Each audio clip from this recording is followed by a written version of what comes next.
अर्जुन की मृत्यु पर क्यों हंसने लगी देवी गंगा? महाभारत का युद्ध जीतने में श्री कृष्ण के दिमाग और धनुर्धर अर्जुन के पराक्रम ने एक अहम भूमिका निभाई थी।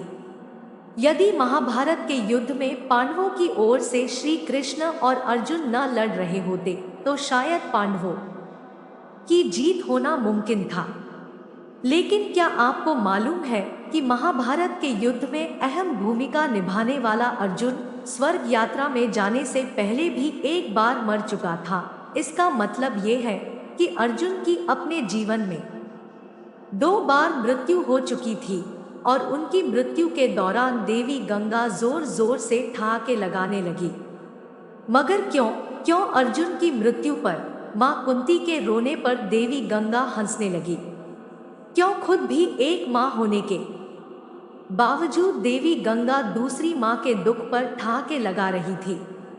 महाभारत के युद्ध में जब पांडवों की जीत हुई तो हस्तिनापुर की गद्दी पर बैठे ज्येष्ठ पुत्र युधिष्ठिर। इसके बाद श्री कृष्ण ने युधिष्ठिर को सुझाव दिया अश्वमेध यज्ञ कराने का, जिसके बाद युधिष्ठिर ने अश्वमेध यज्ञ को आरंभ करते हुए अश्व को अर्जुन के नेतृत्व में रवाना कर दिया।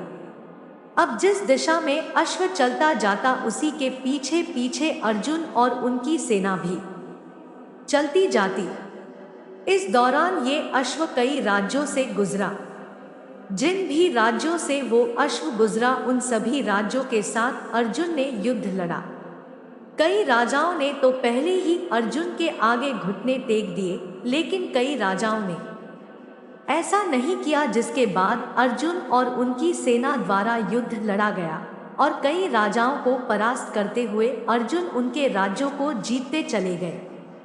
ऐसे कई राज्यों को अपने अधीन करते हुए अर्जुन मणिपुर पहुंचे, जहां पर उनका सामना होना था बभ्रुवाहन से।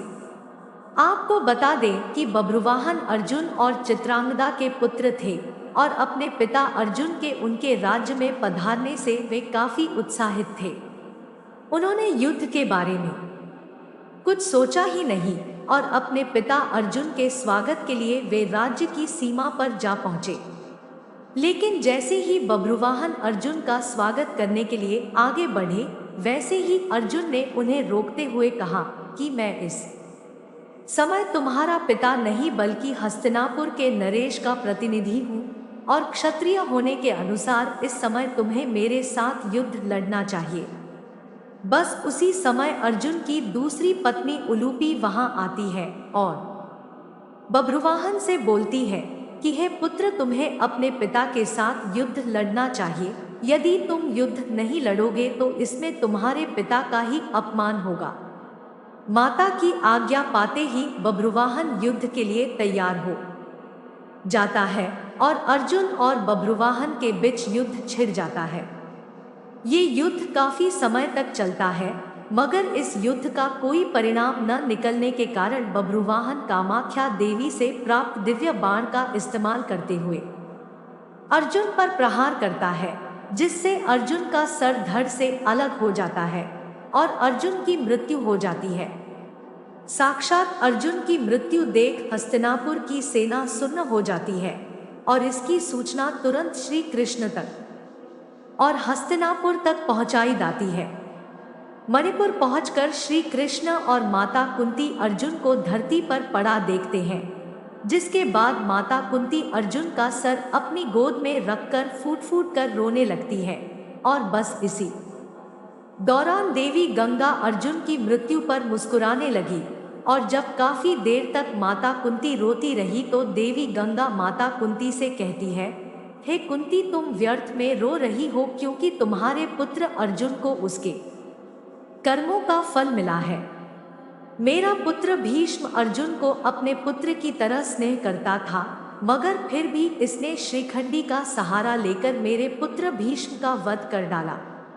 मैं भी उस समय ऐसे ही रोई थी जैसे तुम आज अपने पुत्र के लिए रो रही हो। मैंने अपने पुत्र के वध का बदला ले लिया, क्योंकि जिस कामाख्या देवी के बाण से बभ्रुवाहन ने अर्जुन का सिर धड़ से अलग किया है, वो मेरे द्वारा ही प्रदान किया गया था।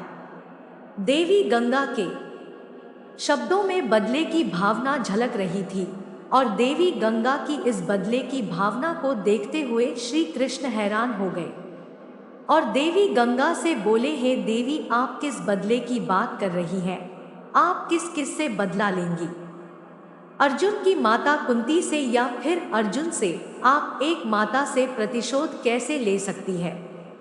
ये सुनकर देवी गंगा ने कृष्ण से कहा, हे वासुदेव, ये तो आप जानते ही हैं कि अर्जुन ने उस समय मेरे पुत्र का वध किया जब वो निहत्था था। जब अर्जुन का ऐसा करना उचित था तो अर्जुन का वध उसी के पुत्र द्वारा कराकर मैंने क्या गलत किया? फिर श्री कृष्ण देवी गंगा को समझाते हुए कहते हैं कि पितामह ये भलीभांति जानते थे कि यदि वह जिंदा रहेंगे तो उन्हें कौरवों की तरफ से युद्ध मैदान में आना होगा और ऐसे में पांडवों की जीत होना नामुमकिन था। इसलिए उन्होंने खुद को मार्ग से हटाने का निर्णय लिया और अर्जुन को वो स्थिति बताई जिसमें वो अपने पितामह की मृत्यु कर सके। यहाँ तक कि जब अर्जुन का मुकाबला उनके पुत्र बभ्रुवाहन से हो रहा था तो उस समय भी उन्होंने बभ्रुवाहन पर प्रहार नहीं किया, बस बभ्रुवाहन के प्रहारों को रोके रखा और साथ ही बभ्रुवाहन को कामाख्या देवी द्वारा दिए गए दिव्य बाण की लाज रखने के लिए अपने प्राणों की आहुति दे दी। अब श्री कृष्ण द्वारा दिए गए तथ्यों को सुनकर देवी गंगा सोच में पड़ गई और उन्होंने श्री कृष्ण से अर्जुन को पुनः जीवित करने का मार्ग पूछा, जिसके बाद श्री कृष्ण देवी गंगा को उनकी प्रतिज्ञा वापस लेने को कहते हैं। जिसके बाद देवी गंगा ने अपनी प्रतिज्ञा वापस ली और अर्जुन का सर धड़ से जोड़ दिया, मगर अब भी अर्जुन के प्राण वापस न आए थे। जिसके बाद श्री कृष्ण ने अर्जुन की दूसरी पत्नी से नागमणि लेकर अर्जुन को पुनः जीवित कर दिया।